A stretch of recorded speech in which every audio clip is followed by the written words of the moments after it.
Here, voor U moet die duisternis soog, want U is almagtig, alwetend en alomteenwoordig. Daarom kom ons so by mekaar vanoggend en ons dien U en ons erken dit en ons bely dit. Dalk vanoggend daar waar jy staan in jou eie woorde, prys die Here vir dit wat hy in jou lewe doen. Kom ons vat 'n paar oomblikke en doen dit.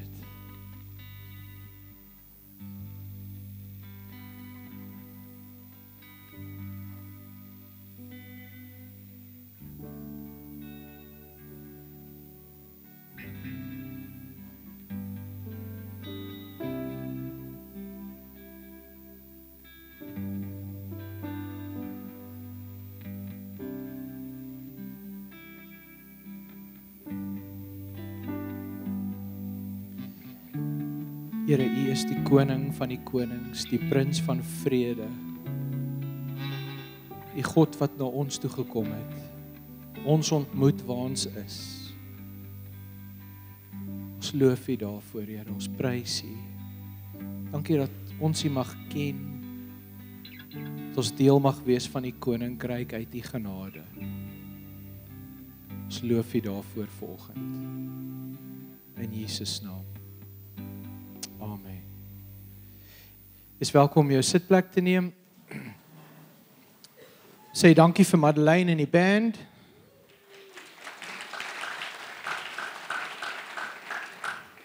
Dankie dat jy ons almal kom aansteek het met jou griep vanoggend, Madeleine. Dis baie gaaf van jou.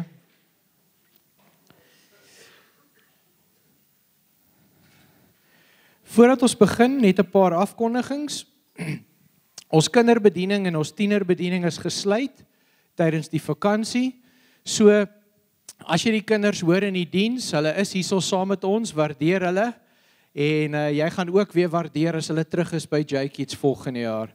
Ek beloof jou. So, welkom aan die kinder en die tienerbediening. Is lekker om julle saam met ons te hê. Dan ons kerkkantoor is gesluit vanaf 26 Desember tot 2 Januarie. So wat dit beteken, as jy siek word in daai tyd, is jy op jou eie. Okay. Moet ons nie pla nie. Nee, ek grap sommer. Stefan is aan diens, hy het die kort strootjie getrek. So Stefan is aan diens en daar's ook ons pastorale noodlyn wat beskikbaar is. Alhoewel die kerkkantoor gesluit is van 26 Desember tot 2 Januarie.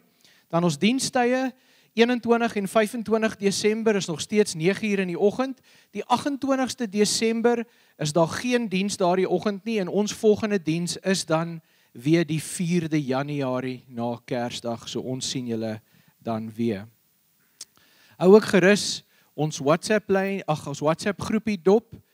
Ons gaan ook daar kommunikeer wat die dienstye is en as jy nog nie op daai groep is nie, na afloop van die diens is jy welkom om daardie nommer net te gaan laai op jou foon, sodat jy ook die kommunikasie van die gemeente kan ontvang. Ons is besig in ons adventreeks en ons is besig om te gesels oor God wat ons ontmoet in gewone plekke en waar sy lig kom skyn in gewone plekke. Nou ek weet nie van jou nie, maar ek's 'n sucker vir comeback stories. Ek weet nie of julle ook van daai movies hou nie, veral as dit 'n sportstorie is, né? En hierdie ouens is down and out en dan kom hierdie ou terug en dan weer, onthou julle Karate Kid, daai hoenderskoppie van hom, dit was asemrowend toe ek 'n jong kind was. Ek love sulke movies, ek love sulke stories. En selfs vandag as 'n besigheidskonsultant, is ek die hele tyd op soek na sulke comeback stories vir besighede. Nou, een van my gunsteling stories, as dit kom by 'n business comeback, is dit Best Buy in Amerika. Wie van julle weet wat Best Buy is en wat hulle doen in Amerika? Hulle is soos Incredible Connection, hè? Amper soos die Hi-Fi Corporation. Hulle verkoop 'n klomp tegniese produkte, digitale produkte wat 'n mens kan gebruik. Nou wat interessant was, in 2012 was Best Buy basies bankrot in Amerika. En die rede hoekom hulle bankrot was, is want almal het aanlyn begin koop. Almal het gesê, dis die einde van Best Buy, hulle gaan toemaak, hulle het nie meer 'n toekoms nie, en toe kom daar 'n Fransman, en sy naam was Hubert Joly, en julle kan gaan lees daaroor, hy het 'n boek geskryf, The Heart of Business, en wat hy toe doen is, hy aanvaar die pos as 'n CEO van Best Buy, maar vir die eerste 2 maande gaan werk hy undercover in die winkels, en hy kyk wat is besig om te gebeur, en toe na 2 maande kom hy met 'n besigheidsstrategie om hierdie besigheid te red. Nou, wat verskriklik indrukwekkend was, is, die eerste ding wat hy reg gekry het, is die staff turnover, die omset van die mense, het hy in die eerste jaar verlaag met 60%. Mense het nie lank gewerk by Best Buy nie, want het was nie lekker om daar te werk nie. En as jou mense nie lank by jou werk nie, dan bou hulle nie verhoudings met jou kliënte nie. So die mense het nie lank gehou by Best Buy nie, en dan het hulle geloop, en hy het dit reg gekry. Die tweede ding wat hy gaan doen het, is hy het strategiese verhoudings gaan bou met Apple en met Amazon en al hierdie maatskappye. En hy het vir hulle gesê, hoorie, al koop mense goed aanlyn, mense wil nog steeds sien en voel wat hulle glo. So ons sal vir al die groot produsente van hierdie tegniese produkte, sal ons stalletjies in ons winkels hê, dan kan mense jou goed daar kom sien en voel, maar hulle koop dit nog steeds aanlyn en mense lewer dit af by hulle huise. Maar dan deel ons in die wins van die produkte, en dit het verskriklik goed gewerk. Nog iets wat hulle begin doen het, is, hulle het konsultante opgelei om na mense se huise toe te gaan, en om na hulle huise te gaan kyk en te bepaal wat is die tegniese behoeftes wat mense het, en hulle het dan produkte so aan mense verkoop. Dit is interessant, hy het in die eerste paar jaar, het hy die uitgawes van die besigheid gesny met 1,9 biljoen rand, $8. Hy het die aandeelprys laat groei met 330% in die eerste 4 jaar wat hy was by Best Buy. Ongelooflike storie. En hy is ook 'n toegewyde Christen, Hubert Joly. So as jy sy storie gaan lees, The Heart of Business, dan kan jy sien, hy vat hierdie leierskapsbeginsels van Jesus, en hy bring dit in 'n besigheid in, en hy draai daai besigheid om. 'n Ander comeback storie, wat ek dink julle almal waardeer, is die Springbokke. Ek weet nie of jy kan onthou waar die Springbokke was in 2017 Desember nie, maar hulle het elke toets verloor daar in Europa, die jaareindtoetse. Julle weet waarvan ek praat. As jy nie weet nie, waar was jy? Okay, waar was jy? In elk geval, hulle het al die toetse verloor met rekord tellingbordsyfers. Dis ongelooflik hoe swak hulle gedoen het. Ek dink ons was so 7de of 8ste in die wêreld. En 18 maande later, toe wen ons die wêreldbeker, en ons doen dit 4 jaar, en vandag is ons absoluut dominerend as dit kom met rugby in die wêreld. Niemand kom naby ons nie. My laaste comeback storie is my dogtertjie se onder 7 netbalspan. Okay.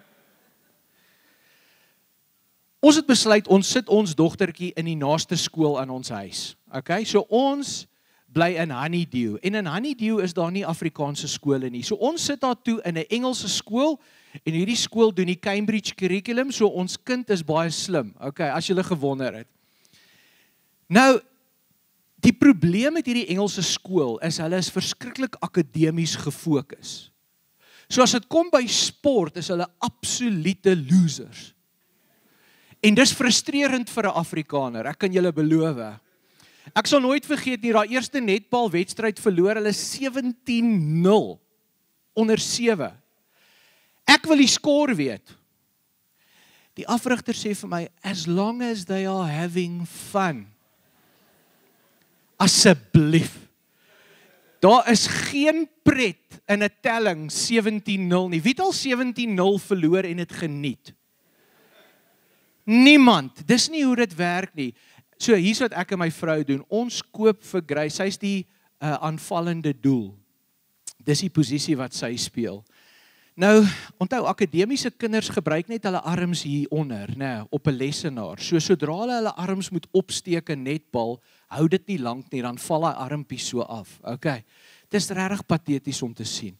Maar in elk geval, ons koop 3 netbalhoops vir Grace, ons dogtertjie. 1 agter en 2 voor. Ons nooi daai netbalspan. Ons speel netbal as daai kinders daar is. Ons coach hulle van die oggend tot die aand. Ons reël 'n netbal braai met die ouers. Hulle kom na ons toe. Ons sê vir hulle, hoorie, ons is Afrikaners. Julle is Engels, julle is Zulu, julle kom van die DRC. Ons gee nie om nie. Ons is Afrikaans. Ons wil wen. Dit verander nou. Ons kon sien hulle koop nie in nie, maar ons het vir hulle verniet kos gegee, so hulle koppe het geskit. Ons dacht toe, let's go. Die volgende jaar, by die toernooie, toe word hulle gekroon as die beste spannetjie onder 8. Dit het 'n jaar gevat.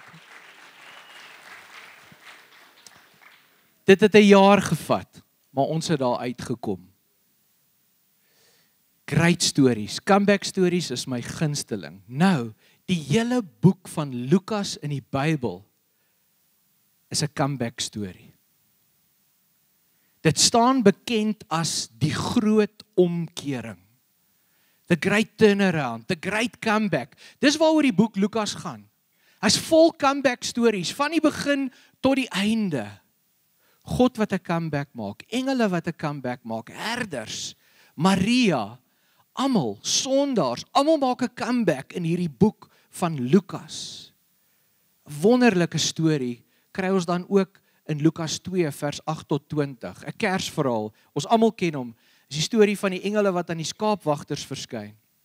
So kom ons lees dit saam uit die Nuwe Lewende Vertaling.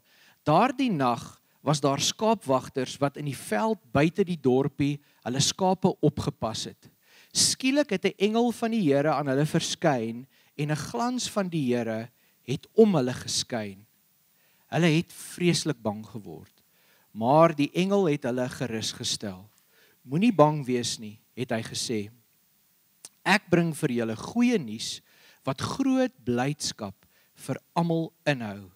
Die verlosser, ja die Messias, die Here, is vandag in die hemel, die tuisdorp van Dawid, gebore.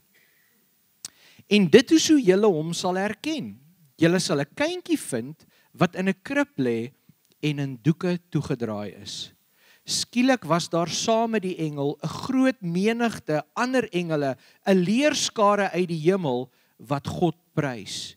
Eer aan God in die hoogste hemel en vrede op aarde vir almal in wie hy 'n welbehae het. Toe die engele teruggegaan het na die hemel toe, sê die skaapwagters vir mekaar, kom ons gaan Bethlehem toe, om te sien watter wonderlike ding gebeur het, soos die Here dit aan ons bekend gemaak het. Hulle het toe na die dorp toe gehardloop en vir Maria en Josef gekry en die kindjie wat in die krib lê. Toe die skaapwagters vir hulle almal gaan vertel wat gebeur het en wat die engel vir hulle oor die kindjie gesê het. Vers 18. Almal wat die skaapwagters se verhaal gehoor het, was verbaas. Maar Maria het stilweg hierdie dinge in haar hart bewaar en dikwels daaroor nagedink. Die skaapwagters het teruggegaan na die veld en hulle kuddes, terwyl hulle God loof en prys oor wat die engele vir hulle vertel het, en omdat hulle die kind gesien het, net soos die engel gesê het. Wat 'n wonderlike verhaal is dit nie? En om regtig hierdie verhaal te waardeer, moet ons teruggaan na Genesis 3 vers 24. Want in Genesis 3 vers 24 is dit die groot skeiding tussen ons en God wat gebeur. Kyk wat sê hierdie teksgedeelte. God verban die mens uit die paradys, uit die tuin. Nadat die Here God hulle uit die tuin verban het, het hy gerips wat engele is, né? Oos van Eden aangestel om met 'n vlammende swaard wat heen en weer beweeg, die toegang tot die boom van die lewe te bewaak. Daar gebeur die groot skeiding. En wie maak seker daar bly skeiding tussen ons en God? Die engele. Wie kom in Lukas 2 en sê, daardie skeiding bestaan nie meer nie, want die Messias is op pad? Die engele. Dit is die groot omkering. Die engele kom maak bekend aan die herders, daardie skeiding tussen julle en God is verby. God kom na julle toe in die vorm van 'n Messias. Nou, dis baie belangrik om te verstaan wat dit beteken dat die engele verskyn het aan herders. Kyk gou hierna, hierdie is die woorde van Warren Wiersbe, 'n briljante teoloog. Hy skryf in sy konkordansie, kommentaar die volgende: In that day, shepherds were considered to be the lowest rung on the social ladder. Their work not only kept them away from the temple and the synagogue, but it made them ceremonially unclean. Is dit nie interessant nie? Die laagste mense in die gemeenskap. Is interessant, die herders was beskou in daardie tyd as totaal en al onbetroubaar. Totaal en al onbetroubaar. Daar's party kommentare wat sê dat die Jode het gesê, jy glo eerder die getuienis van 'n dier voordat jy die getuienis van 'n herder glo. Hulle was totaal en al onbetroubaar. Hulle was gesien as onheilig. Hulle was gesien as onwaardig. Hulle was gesien as onbelangrik. Hulle was gesien as onaanvaarbaar. En hulle het hierdie ondankbare werk gehad om hierdie lammers op te pas. En hierdie is 10-1 die lammers wat mens kom koop het in die veld en dan jy 'n offer gaan bring aan God in die tempel. Dit was die herders. So ons moet verstaan, die engele kom verskyn hier aan mense wat volgens die Joodse geloof dit glad nie verdien nie. As God na ons toe kom, is dit die laaste mense wat eerste moet weet, is dit die herders. Die engele gaan nie na die Sanhedrin toe waar al die heilige fariseërs sit nie. Die ouens wat die woord gememoriseer het, wat al die wette onderhou, die engele gaan nie na hulle toe nie. Die engele gaan na die herders toe. Mense wat totaal en al onwaardig is. Ek wonder waar die engele vandag sal verskyn as hulle moet kom. Dink julle hulle sou vanoggend hier saam met ons gewees het? Dis 'n belangrike vraag. Jy weet, as ons hierdie teks uitmekaar uithaal, dan kan ons nie verby dit kyk nie.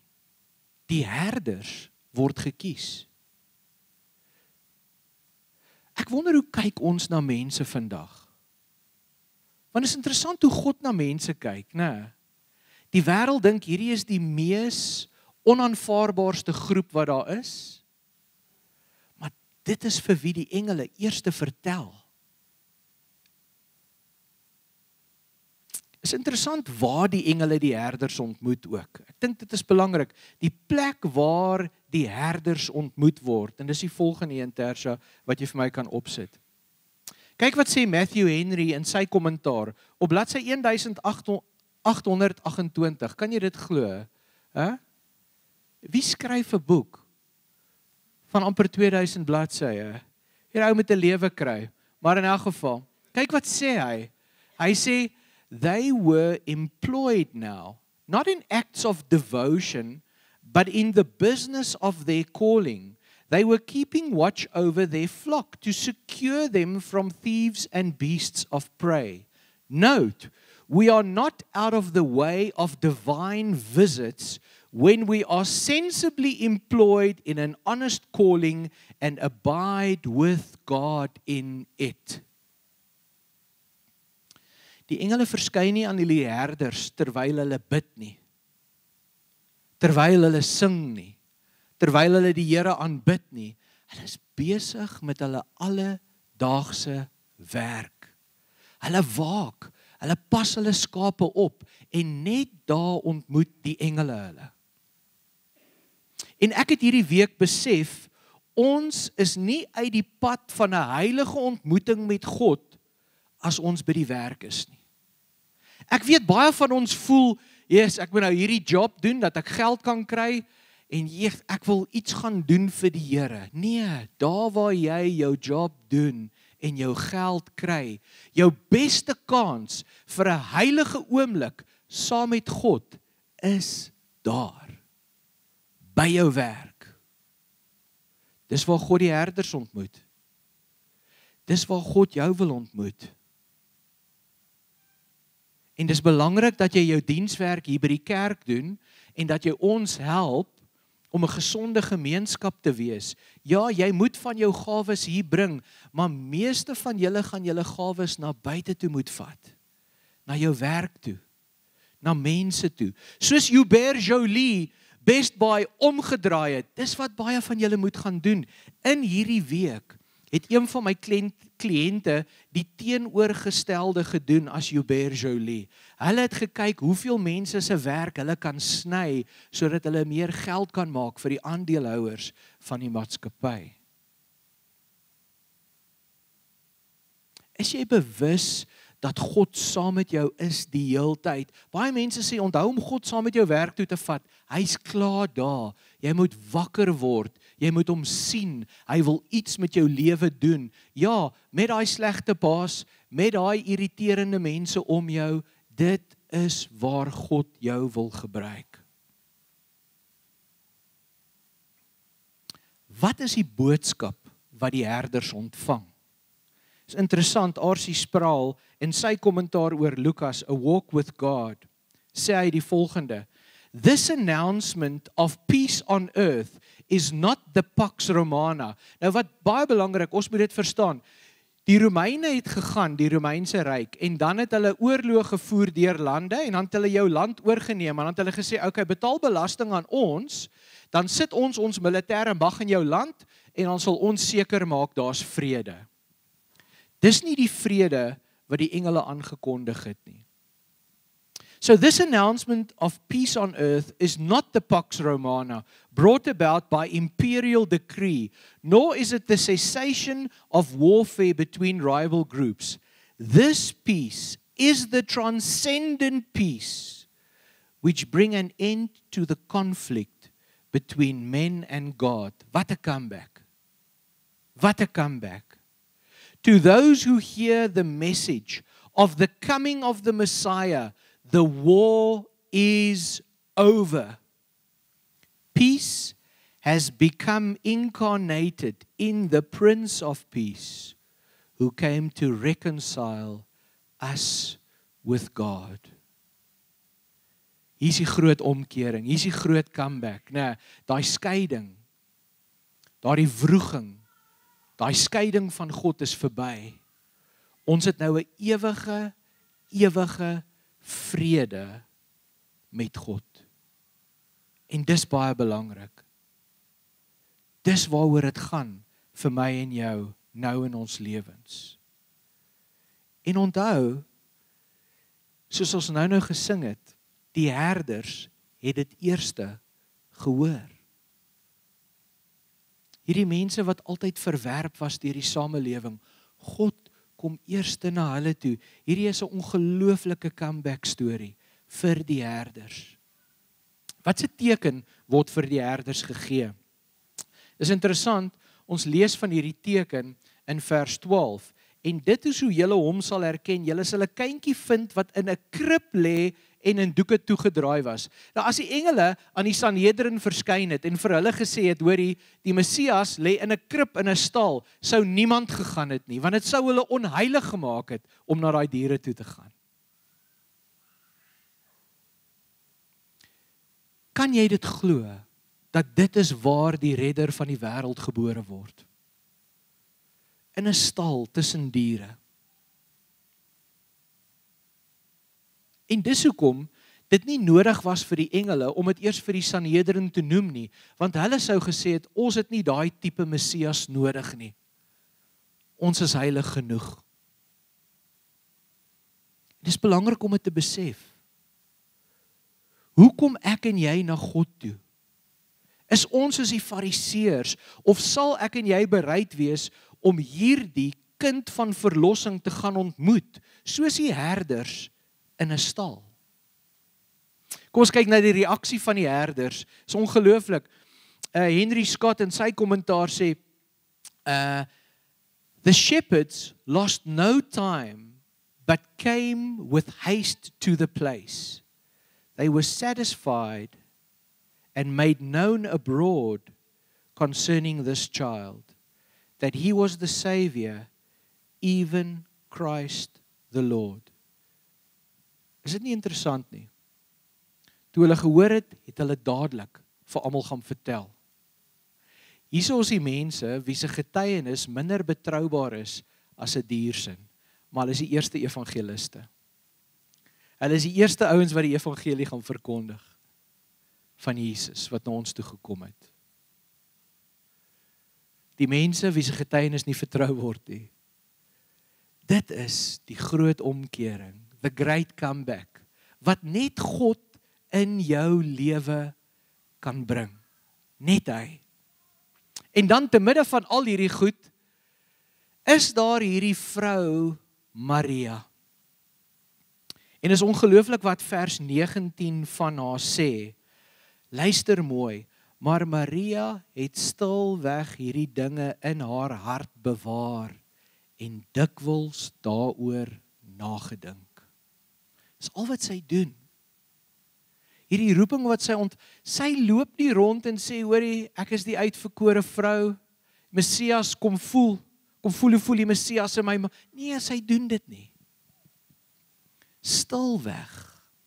Sy hou dit vir haarself. Ek dink baie keer sukkel ons om ons roepings uit te leef, want ons vertel die heeltyd vir ander wat ons roepings is, maar ons sit nie saam met God en werk deur dit sodat ons dit kan leef nie. Baie van julle sit vanoggend hier met drome en julle het dit al vir baie mense vertel, maar daai drome gebeur nie in jou lewe nie, want jy moet dit terugbring na God toe. Jy moet stilweg soos Maria dink oor dit wat God vir jou gesê het, dit wat hy besig is om te doen.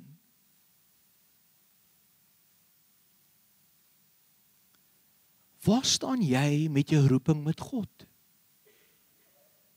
Dalk moet jy vandag daai roeping terugvat na hom toe en stilweg saam met God daaroor dink, daaroor bid.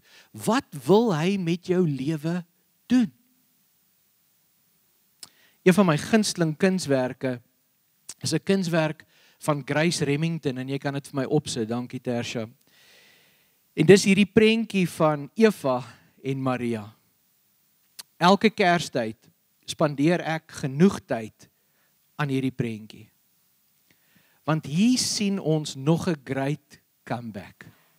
Is dit nie, né? Aan die linkerkant sien jy vir Eva, ons sien sy is kaal, sy het geboorte gegee aan sonde, daar's 'n vervloeking wat oor haar gekom het, sy is in vyandskap met die slang, die boosheid, sy is in 'n konstante stryd oor dit wat sy gedoen het, vol skuld, 'n absolute vernedering.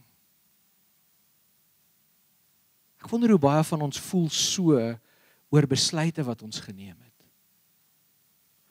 Maar dan word sy uitgenooi deur Maria om te voel aan haar maag en te sê, hier is die geboorte van die redder, die Messias. Maria laat haar voel, daar is verlossing. Maria laat haar voel, daar is oorwinning, 'n ewige oorwinning oor die boosheid. En dis hoekom julle kan sien, Maria se voet is besig om die slang se kop te vermorsel. Maria sê, daar kom rus. Maria sê, daar kom vrede as gevolg van hierdie Messias. Die vrede wat verkondig is aan die herders. Daar's 'n herstel wat plaasvind in hierdie kunswerk. Daar's God wat die mensdom vir ewig herstel as gevolg van hierdie Messias, hierdie redder, Jesus. Vriende, hierdie is die groot omkering. Ons kon niks doen om terug te kom by God nie. En daarom kom hy na ons toe. En hy wys vir ons wie hy is. As jy nie jou lewe hiervoor gaan gee nie, waarvoor gee jy dan jou lewe? As jy nie hiervoor gaan leef nie, gaan jou lewe sinneloos wees. En ek weet nie waar is jy hierdie adventseisoen nie. Wat het met jou gebeur in die laaste jaar? Hoe voel jy oor jou verhouding met God? Baie van ons word teleurgestel. Baie goed in ons lewens werk nie uit soos wat ons wou hê nie. Maar jou beste kans op 'n comeback, as jy 'n groot omkering in jou lewe wil ervaar, dan gaan jy na die God toe wat na ons toe gekom het. Hy is die enigste een wat herders herstel, wat Eva herstel, wat ons kan herstel. Kom ons bid saam. Here, baie, baie dankie dat U na ons toe gekom het. Here, en dat ons nooit weer hoef te wonder wie U is nie. Dankie dat U die prins van vrede is en dat die oorlog tussen ons en U as gevolg van ons sonde verby is, Here, want U het die prys betaal vir ons sonde. U is die enigste een wat vir ons sin en betekenis kan gee in hierdie lewe, in die hier en nou. Here, daarom wil ek bid vir elkeen van ons vanoggend. Dat ons lewens opnuut in U hande sal plaas, dat ons lewens sal teruggee vir U, Here, en ons vra en ons bid en ons pleit vir 'n groot omkering. Soos wat die herders beleef het, Here, dit is ons diepste begeerte, vat ons lewens. Laat dit tel, gee dit sin en betekenis. Seën ons met wysheid, Here. Help ons om op die regte manier op te tree. Here, help ons om ons roepings terug te bring na U toe en om stilweg saam met U te werk daaraan. Help ons, sodat ons daardie roepings kan uitleef, dit wat U vir ons wil hê en droom, U koninkryk, Here, U wil in ons lewens. Dis waarvoor ons bid. En ons vra dit in Jesus naam. Amen. Ontvang die seën van die Here, die liefde van God die Vader, die genade van sy Seun Jesus Christus, die teenwoordigheid en die krag van die Heilige Gees is saam met elkeen van julle. Amen. Ons gaan nou lekker saam koffie drink daar buite, kom sluit gerus by ons aan.